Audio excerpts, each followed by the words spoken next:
Bharatiya Janata party की गंदी राजनीति कहां तक गिर सकती है, उसका प्रमाण आज दिल्ली वालों को मिल गया है।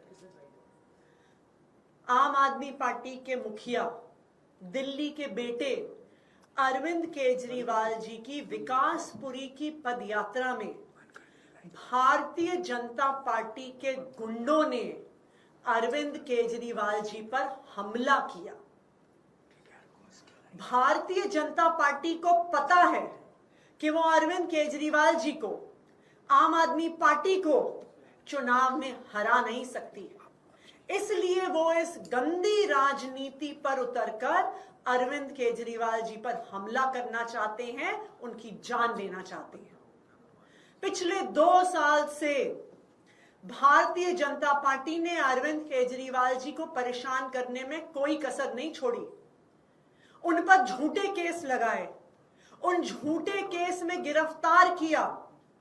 जब ईडी से बेल मिलने वाली थी तो सीबीआई से गिरफ्तार करवाया कि अरविंद केजरीवाल जी जेल में रहे।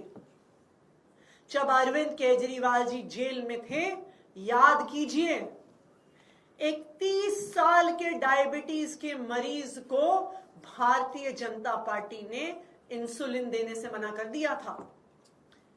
अरविंद केजरीवाल जी को इंसुलिन तब मिला जब आम आदमी पार्टी के लोगों ने, दिल्ली के लोगों ने सड़क पे संघर्ष किया। अरविंद केजरीवाल जी को इंसुलिन तब मिला जब वो कोर्ट गए और कोर्ट से ऑर्डर लेके आए। क्यों रोकी थी अरविंद केजरीवाल जी की इंसुलिन? क्योंकि उन्हें पता था कि अरविंद केजरीवाल जी को इतनी अक्यूट डायबिटीज है कि लंबे समय तक उनकी इंसुलिन रोक देंगे तो उनकी जान पे बनाएगी। लेकिन भगवान की कृपा थी, दिल्ली वालों का प्यार था, दिल्ली वालों का आशीर्वाद था और सच्चाई का साथ था कि अरविंद केजरीवाल जी को जमानत मिली और वो जेल से बाहर आए। अब भारतीय जनता पार्टी को साफ साफ दिख रहा है कि उनकी अरविंद केजरीवाल को परेशान करने की साजिश, अरविंद केजरीवाल के काम रोकने की साजिश जब हर तरफ से नाकाम हो गई है तो अब वो अरविंद केजरीवाल जी की जान लेना चाहते हैं। और इसीलिए जिस तरह से जेल में इंसुलिन रोककर मारने की कोशिश करी थी, आज अरविंद केजरीवाल जी की पदयात्रा में उन पर जानलेवा हमला कराकर उनकी जान लेने की कोशिश की जा रही है। मैं भारतीय जनता पार्टी को यह बताना चाहती हूं कि अगर अरविंद केजरीवाल जी को कुछ भी हुआ तो दिल्ली के लोग उन्हें कभी माफ नहीं करेंगे। अगर अरविंद केजरीवाल जी का बाल भी बांका हुआ तो दिल्ली के लोग भाजपा वालों से बदला लेके रहेंगे। अरविंद केजरीवाल जी दिल्ली के लोगों के लिए सिर्फ एक नेता नहीं है, अरविंद केजरीवाल उनके बेटे हैं, अरविंद केजरीवाल उनके भाई हैं, अरविंद केजरीवाल उनके बच्चों के गार्डियन हैं, जो उनके बच्चों को अच्छी शिक्षा देते हैं, उनके बुजुर्गों को अच्छा इलाज देते हैं। तो अगर भारतीय जनता पार्टी वालों ने अरविंद केजरीवाल जी का बाल भी बांका किया तो पूरी दिल्ली वाले भारतीय जनता पार्टी से बदला लेंगे। दिल्ली वालों को पता है कि हर बार जब अरविंद केजरीवाल जी पे हमला हुआ है, चाहे वो दिल्ली सचिवालय में हो, चाहे वो मोती नगर में हो, हर बार हमला करने वाला भारतीय जनता पार्टी का निकला है। और भारतीय जनता पार्टी फिर दिल्ली पुलिस को अपने कार्यकर्ताओं पर एक्शन नहीं लेने देती है, क्योंकि वरना दूध का दूध, पानी का पानी हो जाएगा कि ये सारी साजिश भारतीय जनता पार्टी की थी।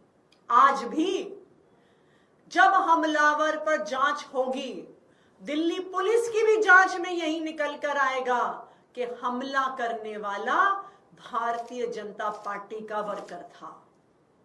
मैं चैलेंज करती हूं भारतीय जनता पार्टी को कि अगर हिम्मत है तो जांच करवा के दिखाओ, अगर हिम्मत है तो इस हमलावर पे सख्त से सख्त सजा करवाओ। लेकिन यह हिम्मत भारतीय जनता पार्टी में नहीं है, क्योंकि यह हमला उन्हीं ने करवाया है। भारतीय जनता पार्टी वालों, चाहे अरविंद केजरीवाल जी को जेल में डाल दो, चाहे अरविंद केजरीवाल जी को परेशान करो, चाहे अपनी गंदी राजनीति से उनको हमला कराने की कोशिश करो, तुम अरविंद केजरीवाल को चुनाव में नहीं हरा पाओगे। दिल्ली वाले भारी बहुमत से अरविंद केजरीवाल जी को ही वोट देंगे और अरविंद केजरीवाल जी को ही चौथी बार दिल्ली का मुख्यमंत्री बनाएंगे। इसलिए ये गंदी राजनीति बंद करो। क्या हुआ मैम, हमला कैसे हुआ उसके बारे में कुछ डिटेल देंगे? क्या हुआ? उनको चोट भी आई है, वो लोग, पुलिस तो उनके साथ रहती है, कैसे क्या हुआ? तो भारतीय जनता पार्टी के कुछ कार्यकर्ता पद यात्रा के दौरान जैसे लोग माला पहनाने आते हैं, माला पहनाने के नाम पर सामने आए और फिर अरविंद केजरीवाल जी के खिलाफ नारे लगाए और उन पर हमला किया। इस हमले में अरविंद केजरीवाल जी को कुछ भी हो सकता था। इस हमले में अगर बीजेपी के उन कार्यकर्ताओं के पास हथियार होते तो अरविंद केजरीवाल जी की जान भी जा सकती थी। यह बिल्कुल साफ है कि यह हमला भारतीय जनता पार्टी द्वारा है, क्योंकि भारतीय जनता पार्टी के ही कार्यकर्ताओं द्वारा केजरीवाल जी पर पहले भी हमले हुए हैं और एक बार भी दिल्ली पुलिस ने अरविंद केजरीवाल जी पर हमला करने वालों पर कोई एक्शन नहीं लिया।